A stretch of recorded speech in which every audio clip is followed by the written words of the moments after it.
श्रीमद् भागवत गीता हिंदी और सरल भाषा में पहला अध्याय। अर्जुन विषाद योग। श्रीमद् भागवत गीता। भगवान श्री कृष्ण ने अर्जुन को निमित्त बनाकर समस्त विश्व को गीता के रूप में जो महान उपदेश दिया है, ये अध्याय उनकी प्रस्तावना रूप है। उसमें दोनों पक्ष के प्रमुख योद्धाओं के नाम गिनाने के बाद मुख्य रूप से अर्जुन को कुटुंब नाश की आशंका से उत्पन्न हुए मोह जनित विषाद का वर्णन है। धृतराष्ट्र बोले, हे संजय, धर्म भूमि कुरुक्षेत्र में एकत्र युद्ध की इच्छा वाले मेरे पांडु के पुत्रों ने क्या किया? संजय बोले, उस समय राजा दुर्योधन ने व्यूह रचना युक्त पांडवों की सेना को देखकर और द्रोणाचार्य के पास जाकर यह वचन कहा, हे आचार्य, आपके बुद्धिमान शिष्य द्रुपद पुत्र धृष्टद्युम्न ने और उनके द्वारा व्यूहाकार घड़ी की हुई पांडु पुत्रों की इस बड़ी भारी सेना को देखिए।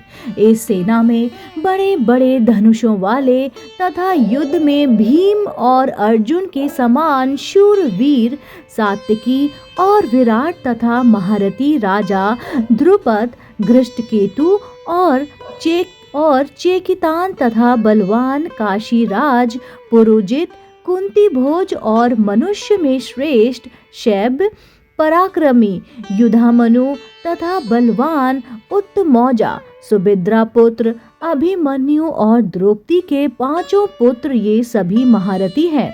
हे ब्राह्मण श्रेष्ठ, अपने पक्ष में जो प्रधान हैं उनको आप समझ लीजिए। आपकी जानकारी के लिए मेरी सेना के जो सेनापति हैं उनको बतलाता हूँ। आप द्रोणाचार्य और पितामह भीष्म तथा कर्ण और संग्राम विजयी कृपाचार्य तथा वैसे ही अश्वत्थामा, विकर्ण और सोमदत्त का पुत्र भूरिश्रवा और भी मेरे लिए जीवन की आशा त्याग देने वाले बहुत से शूरवीर, अनेक प्रकार के अस्त्रों शस्त्रों से सुसज्जित और सब के सब युद्ध में चतुर हैं। भीष्म पितामह द्वारा रक्षित हमारी वह सेना सब प्रकार से अजय है और भीम द्वारा रक्षित इन लोगों की यह सेना जीतने में सुगम है। इसलिए सब मोर्चों पर अपनी अपनी जगह स्थित रहते हुए आप लोग सभी निसंदेह भीष्म पितामह की ही सब ओर से रक्षा करें। कौरवों में वृद्ध बड़े प्रतापी पितामह भीष्म ने उस दुर्योधन के हृदय में हर्ष उत्पन्न करते हुए उच्च स्वर से सिंह की दहाड़ के समान गरजकर शंख बजाया। इसके पश्चात शंख और नगारे तथा ढोल, मृदंग और नरसिंगे आदि बाजे एक साथ ही बज उठे। उनका वह शब्द बड़ा भयंकर हुआ। इसके अंतर सफेद घोड़ों से युक्त उत्तम रथ में बैठे हुए श्री कृष्ण महाराज और अर्जुन ने भी अलौकिक शंख बजाए। श्री कृष्ण महाराज के पंचाजय नामक अर्जुन ने देवदंत नामक और भयानक कर्म वाले भीमसेन ने पौंड्र नामक महाशंख बजाया।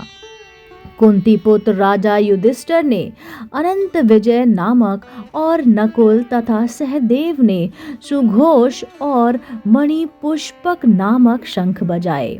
श्रेष्ठ धनुष वाले काशीराज और महारथी शिखंडी और धृष्टद्युम्न तथा राजा विराट और अजय, सात्यकी राजा द्रुपद और द्रौपदी के पांचों पुत्र और बड़ी भुजाओं वाले सुभद्रा पुत्र अभिमन्यु, इन सभी ने हे राजन सब ओर से अलग अलग शंख बजाए और उस भयानक शब्द ने आकाश और पृथ्वी को भी गुंजाते हुए धार्तराष्ट्रों के अर्थात आपके पक्ष वालों के हृदय विदीर्ण कर दिए।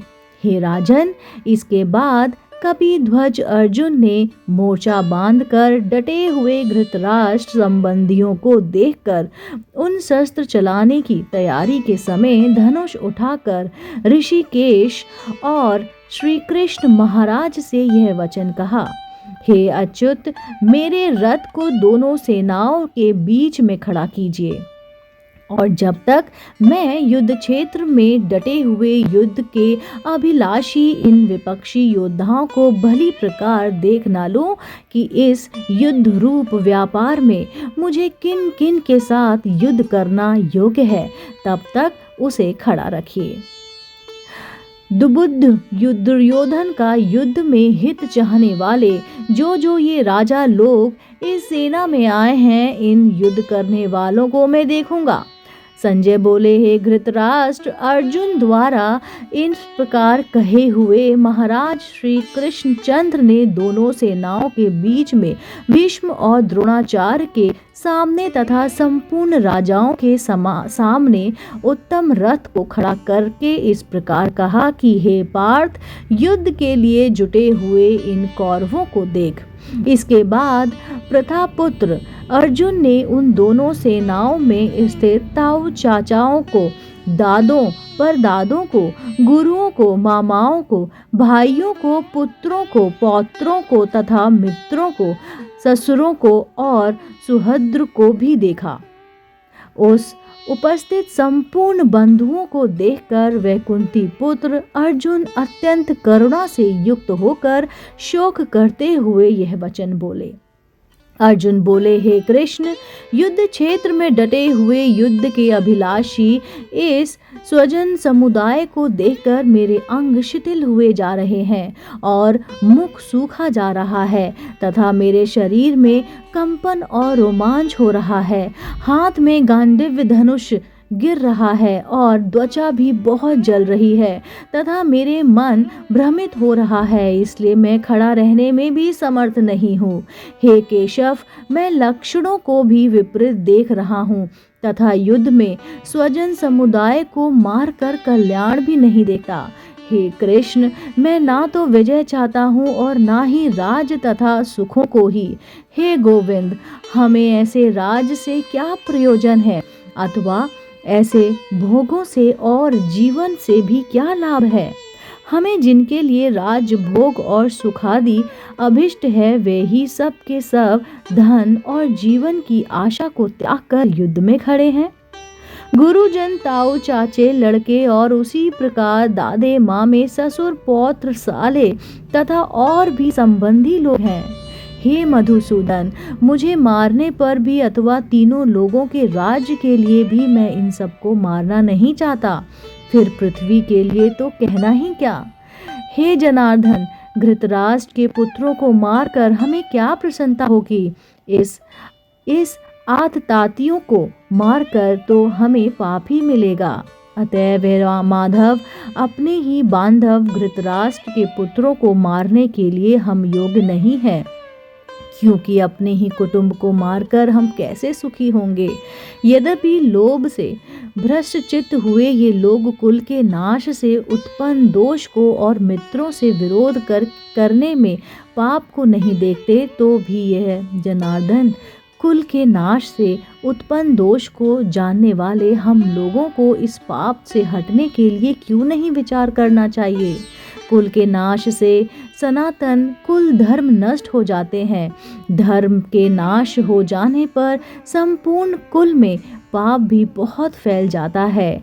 हे कृष्ण, पाप के अधिक बढ़ जाने से कुल की स्त्रियां अत्यंत दूषित हो जाती हैं और हे कृष्ण, स्त्रियों के दूषित हो जाने पर वर्ण संकर उत्पन्न हो जाता है। वर्ण संकर कुल घातपतियों को और कुल को नरक में ले जाने के लिए ही होता है।